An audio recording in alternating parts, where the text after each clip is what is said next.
नमस्कार दोस्तों, आज की वीडियो में बात करने वाले हैं mortgage loan with bad credit score. जी हां दोस्तों, अगर आप अपनी प्रॉपर्टी के अगेंस्ट लोन लेने वाले हैं और आपको इस वजह से समस्या आ रही है कि आपका जो क्रेडिट स्कोर है वो पुअर है, यानी कि सिविल स्कोर जो है वो गिर चुका है। हालांकि उसके रीजन कई हो सकते हैं, लेकिन आज की डेट के अंदर सिविल स्कोर आपका गिरा हुआ है, खराब है। इस वजह से आपको आपकी प्रॉपर्टी के अगेंस्ट आपको लोन मिलने में दिक्कत आ रही है। जहां भी आप अप्लाई करते हैं वहां से आपको रिफ्यूज कर दिया जाता है। तो दोस्तों, ये वीडियो आपके लिए है। इस वीडियो को आप अंत तक जरूर देखिएगा, तभी आपको पूरा कंटेंट समझ में आएगा और आपके लिए ये बेनिफिशियल इसलिए रहेगा कि जब भी आप mortgage loan with bad credit apply करेंगे तो आपका लोन होने के ज्यादा से ज्यादा चांसेस रहेंगे। मैं इस बात की आपको अश्योरेंस देता हूं। दोस्तों, सिंपली हम इसको उदाहरण के रूप में मान के चलते हैं कि आपने सिंपली कहीं मॉर्टगेज लोन के लिए अप्लाई किया, जिसको हम लोन अगेंस्ट प्रॉपर्टी भी बोलते हैं, और आपका जो सिविल स्कोर है वो गिरा हुआ है, खराब है। अब हो सकता है उसके सिविल स्कोर गिरने के कई कारण हो। पहला कारण ये हो सकता है कि आपने क्रेडिट कार्ड की पेमेंट जो है एक दिन जो है वो डिले कर दी, क्योंकि आप कहीं शादी ब्याह के अंदर या किसी फंक्शन में बिजी थे और आपके माइंड से वो फॉरगेट हो गई। लेकिन ये वाली जानकारी जो है क्रेडिट कार्ड वाले बैंक ने या कंपनी ने सिविल के अंदर रिफ्लेक्ट कर दी और आपका सिविल वहां से गिर गया। मे भी हो सकता है टेक्निकल रीजन से आपकी कोई ईसीएस जो हिट ना हुई हो और वो बाउंस की श्रेणी में आने की वजह से उस बैंक ने भी आपका जो सिविल स्कोर है वो आपने सिविल के अंदर अपडेट कर दिया और वहां से भी आपका सिविल स्कोर गिर गया हो। या हो सकता है कि कुछ समय के लिए आपकी परिस्थिति, इकोनॉमिकल जो परिस्थिति है वो खराब हो गई हो, और जैसा कि हाल फिलहाल में कोरोना काल के साथ कई लोगों के साथ हुआ है, और उस वजह से आपको जो है किसी क्रेडिट कार्ड की या लोन की या बाइक लोन की किसी न किसी ऐसे प्रोडक्ट की आपको आपने सेटल कराया हो जो बैंक से दिया जाता है उधारी के रूप में। तो दोस्तों, मैं आपको बताना चाहूंगा रीजन कई हो सकते हैं, लेकिन आज के डेट में आपका सिविल स्कोर खराब है। इन सभी रीजन के ऊपर बात करेंगे कि इन पर्टिकुलर रीजन के ऊपर कैसे आपको जो है लोन मिल सकता है प्रॉपर्टी के अगेंस्ट। दोस्तों, सबसे पहले मैं आपको बताना चाहूंगा कि आप जब भी मॉर्टगेज लोन का आपका विचार आया तो आपने बैंक में जाके आवेदन करने के लिए आपने एप्लीकेशन दी। दोस्तों, वहां पर भी सेल्स एग्जीक्यूटिव बैठे होते हैं, जैसा कि मैंने पिछली वीडियो में भी बताया था, और उनका भी एक टारगेट होता है। तो वो सिंपली क्या करते हैं, फाइल को आपसे लिया और कुछ प्रोसेसिंग फीस का चार्ज लिया और आपकी फाइल को लॉगिन कर दिया। क्योंकि आपका सिविल स्कोर जो है इस समय गिरा हुआ है, खराब है, तो आपको वहां से लोन नहीं मिला है। बैंक खासकर जब तक सिविल स्कोर सही नहीं होता तो मॉर्टगेज लोन के अगेंस्ट भी लोन प्रोवाइड नहीं करता, क्योंकि बैंक के जो टर्म कंडीशन है वो काफी टफ है, क्योंकि उनका रेट ऑफ इंटरेस्ट काफी डाउन है और बैंक उसके एनबीएफसी कंपनी के मुकाबले या और भी कंपनी के मुकाबले। दोस्तों, मैं आपको एक चीज और बताना चाहूंगा इसके अंदर कि जब भी आप आवेदन करते हैं तो वहां आवेदन करने के साथ भी आपके कुछ 5 से 10 पॉइंट जो हैं वो गिरते हैं। तो दोस्तों, यहां भी आपका सिविल स्कोर और गिरा, ये शायद आपको अवेयरनेस नहीं होती और आप इसी प्रयास में रहते हैं कि इस बैंक ने लोन नहीं दिया, आप अगले बैंक में आवेदन करते हैं। तो वहां पर भी यही स्ट्रेटेजी फॉलो की जाती है। वहां भी सेल्स एग्जीक्यूटिव आपकी फाइल लॉगिन कर देते हैं, 10 पॉइंट आपके वहां भी गिर जाते हैं।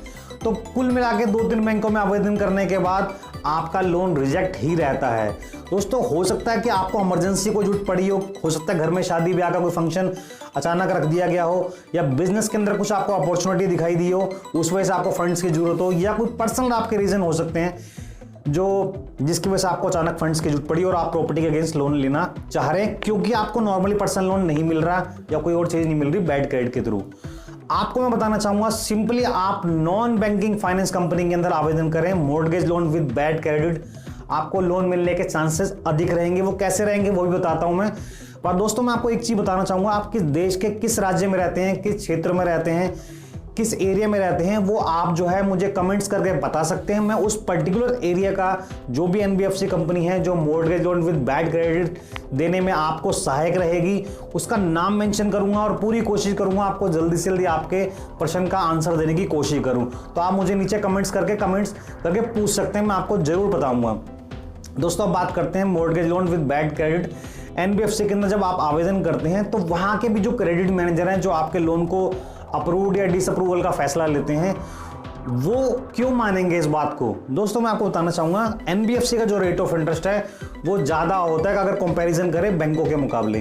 तो सबसे पहली चीज, अगर आप किसी को रेट ऑफ इंटरेस्ट ज्यादा दे रहे हैं तो वो भी कुछ टर्म कंडीशन के ऊपर जो है आपसे सहमत होंगे। अब सहमति की डेफिनेशन ये है कि ऐसा नहीं कि आपका सिविल स्कोर 300 है तो आपको मॉर्टगेज लोन मिल जाएगा।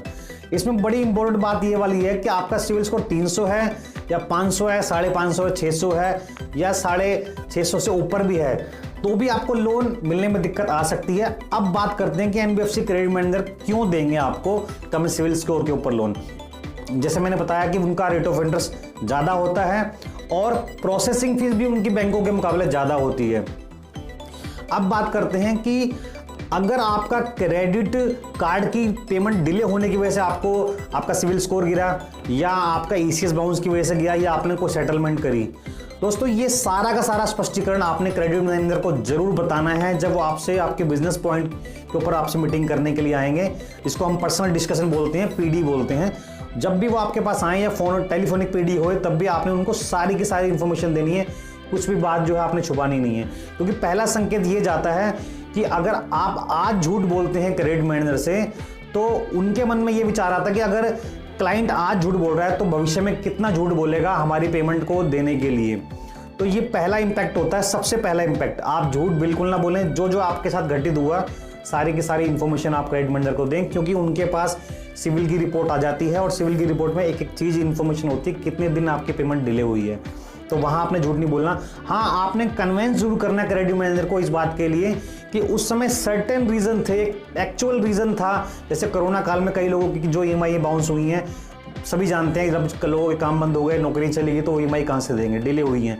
तो आप पर्टिकुलर जो भी आपके साथ घटना घटित हुई, वो सर्टेन टाइम था, एक पर्टिकुलर फेज था, वहाँ पर आपके साथ ऐसे घटना घटित हुई और आप जो है ईएमआई देने में सक्षम नहीं हुआ। आपकी इंटेंशन गलत नहीं है, आपने उनको बिल्कुल क्लियर करना है। इसी वजह से आप सिक्योर लोन लेने वाले हैं, mortgage loan with bad credit. तो ये बात आप उनको कन्वेंस कराएं और ये बताएं कि आज की डेट में हम बिल्कुल ही आपकी ईएमआई को ऑन टाइम पे करेंगे और इसी वजह से हम सिक्योर लोन ले रहे हैं। अगर कल को हम कोई हमारी इंटेंशनल पावर जो गलत होती तो हम प्रॉपर्टी अगेंस्ट लोन नहीं लेते। पहली चीज़। दूसरी चीज़, आपने जो उनको कन्विंस करना है तो वो आपके बिजनेस पॉइंट ऑफ व्यू के ऊपर, बिजनेस परमिसेस के ऊपर आते हैं कि आपका बिजनेस कैसा चल रहा है आज की डेट में। आपने नए बिजनेस के लिए फंड चाहिए, या बिजनेस ऑलरेडी है उसको बढ़ाने के लिए आपको फंड चाहिए, या फिर आप नौकरी पेशा व्यक्ति हैं। दोस्तों इन दो तीन चीज़ों के अंदर, सिनेरियो के अंदर सबसे पहले क्रेडिट मैनेजर आपके जब बिजनेस परमिसेस के ऊपर आते हैं तो देखते हैं, अगर आप कोई प्रोडक्ट बनाते हैं, मैन्युफैक्चरर हैं या कोई आप डीलर हैं किसी चीज़ के, वो देखते हैं आपके पास स्टॉक कितना पड़ा हुआ है, आपके पास मशीनरी है तो कितनी मशीनरी है, उसका खर्चा कितना आ रहा है, उसके जो एम्प्लॉई हैं उसके ऊपर कितना आप पे कर रहे हैं और आपको उसके बाद बच कितना रहा है। क्रेडिट मैनेजर का जो मेन मंशा होती है कि आपके जो खर्चे कम से कम होने चाहिए और इनकम ज़्यादा से ज़्यादा हो। अगर आप ऐसा प्रूफ कर सकते हैं क्रेडिट मैनेजर को, तो वो आपकी बात से बिल्कुल कन्विंस होंगे। अगर आप कोई सर्विस प्रोवाइडर हैं तो भी आपको ये दिखाना है कि आपको कहाँ कहाँ से टेंडर मिला हुआ है, कहाँ कहाँ आपने काम किया है, कहाँ कहाँ से आपको इनकम आती है, और आने वाले समय में ही आप पैसे का इन्वेस्ट करके बिजनेस में आप भविष्य के अंदर भी और टेंडर वगैरह या और सर्विस का काम आपको मिल जाएगा, जिससे आपकी बैंक की, एनबीएफसी कंपनी की इजी तरीके से ईएमआई भी उतर जाएगी और आपका भी काम चल जाएगा। ये दो पॉइंट के अंदर आपने कन्विंस करना है। जब आप सैलरीड पर्सन है, नौकरी पेशा व्यक्ति हैं, तो आपकी फिक्स सैलरी आती है, तो वहां तो आप कुछ कन्विंस कर ही नहीं सकते। वहां तो आपको सिंपली बताना पड़ेगा आपकी पर्टिकुलर इतनी सैलरी आ रही है और आपको इतना ही अमाउंट मिलेगा। तो बेसिकली जो मॉर्टगेज लोन है, ये वैसे बना भी प्रोडक्ट जो है बिजनेसमैन के लिए है, नौकरी पेशे वालों के लिए प्रोडक्ट जनरली नहीं बना हुआ मिल जाता है। तो दोस्तों ये दो पॉइंट हैं जिसके अंदर आपको कन्विंस करना है। एक, सिविल किस वजह से खराब हुआ, वहां आपने बिल्कुल भी झूठ नहीं बोलना, आपने कन्विंस करना है, अपनी बात को रखना है। और सेकंड थिंग, आप उनको ये भी बोल सकते हैं कि अगर आपकी इनकम एलिजिबिलिटी 50 लाख की बनती है तो आप बेशक उनको 40 लाख दे दें, 35 लाख दे दें, ताकि एक बार आपका रिलेशन जो है एनबीएफसी के साथ बन जाए और आप उसको फिर इजी तरीके से आप ईएमआई पे करें। दोस्तों एक चीज और मैं बताना चाहूंगा, अगर आपका सिविल स्कोर खराब है और उसको सुधारना चाहते हैं तो ये आपका सबसे बेहतरीन मौका होता है, क्योंकि आपका सिविल स्कोर अब यहां से रीबिल्ड होना भी स्टार्ट हो जाएगा और बैंकों के साथ आपका या एनबीएफसी कंपनी के साथ आपका रिलेशन भी ठीक हो जाएगा, संबंध अच्छे हो जाएंगे और आपका सिविल स्कोर पॉजिटिव वे में चलेगा, जिससे भविष्य में भी आप एनबीएफसी या बैंक के साथ बोरो कर सकते हैं। तो दोस्तों ये दो पॉइंट आपको मैंने बताना चाहे थे। तीसरे पॉइंट में आपको मैं एक चीज और इसमें जोड़ना चाहूंगा कि अगर एनबीएफसी के क्रेडिट मैनेजर को आप अपनी सेविंग अकाउंट की स्टेटमेंट दिखाते हैं जो 5, 15, 25, 30 तारीख के बेसिकली वो आपकी इनकम को चेक करते हैं, अगर इन डेटों के ऊपर आपके सेविंग अकाउंट की ट्रांजैक्शन के अंदर अच्छी खासी ट्रांजैक्शन, हायर अमाउंट की ट्रांजैक्शन है, तो वहां से वो आपकी इनकम को निकालते हैं। तो वो इनकम जो है वो आपकी अगर ज़्यादा आती है तो भी ये प्लस पॉइंट होता है कि आपको लोन दिया जाए, सिविल स्कोर आपका खराब है उसके बावजूद कुछ प्लस पॉइंट आपके जोड़ते जा रहे हैं, तो यहाँ भी क्रेडिट मैनेजर जो है संतुष्ट होते हैं। चौथा, आप उनको ये भी बताइए कि अगर आपको कहीं से रेंटल इनकम आती है, चाहे वो कच्चे में आती है पक्के में आती है, कहीं से आप किसी कोई और आपकी प्रॉपर्टी है वहाँ से आपको रेंट आता है, तो उस रेंट अगर कच्चे में आता है मतलब आपको कैश मिलता है, और पक्के में आता है इन द सेंस आपको अकाउंट ट्रांसफर होती है या चेक के थ्रू होती है। तो ये दोनों बातें जो हैं आप क्रेडिट मैनेजर को बताएं कि आपकी पर्टिकुलर इनकम वहां से भी है, जिससे वो और सेटिस्फाई हो जाएं कि इस एप्लीकेंट की जो है इनकम अच्छी खासी है, वो हमारी ईएमआई को बाउंस नहीं करेगा, रोकेगा नहीं, खासकर इंटेंशनली। तो दोस्तों ये कुछ 3-4 पॉइंट मैंने आपको बताए, इनके ऊपर फोकस करें। फिर भी अगर आपको कोई समस्या आती है तो मुझे कमेंट्स बॉक्स के अंदर कमेंट्स करें, और पर्टिकुलर एरिया के अंदर अभी नाम मेंशन करें, मैं वहां का एनबीएफसी का नाम बताऊंगा जो mortgage loan with bad credit score, यानी कि लोन अगेंस्ट प्रॉपर्टी आपको बिना किसी खराब सिविल के ऊपर भी आपको लोन प्रोवाइड कर सकता है। दोस्तों ये इन्फॉर्मेशन कैसी लगी? अगर अच्छी लगी तो मेरी वीडियो को लाइक, शेयर और यूट्यूब चैनल को सब्सक्राइब करना ना भूलिए। धन्यवाद दोस्तों।